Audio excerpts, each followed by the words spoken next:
বাজারে একটা মাছ নাই, তুমি গুড়া মাছ খাইবা? একটাও মাছ নাই। কাঁঠাল লইছি, কাঁঠাল দাও অনেক গুটি বাত্তি অনেক স্বাদ লাগবো খায়া।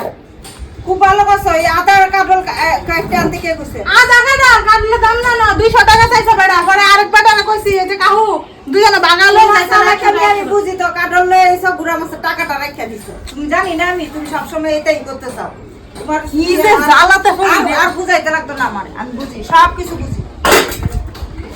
তুমি এটাই সন্দেহ করে বইঠো। আমি বাজারে এলিগা যাই, পয়সা লুহানের লিগা যাই। এটাই সন্দেহ করে বইঠো। আমারে দিছো না আনতে। এই রকম না যে আমার বোর্ডার বুদ্ধি আছে 100 টাকা দিয়ে কাঁঠাল না চলে আইছে, আধা কাঁঠাল লইলো তো আজকে তো একটা আমারে দিব না, না বাসায় তো তুমিই দিবা। কত আকারে পয়সা করে লই আইছি। দেখা চেক করো, চেক। আর তুইলা দিছি চেক করো। হ্যাঁ ওইব থাক। আন্দাজি মান্দাজি আলাপ করো। বাজারে যাই দাও জ্বালা।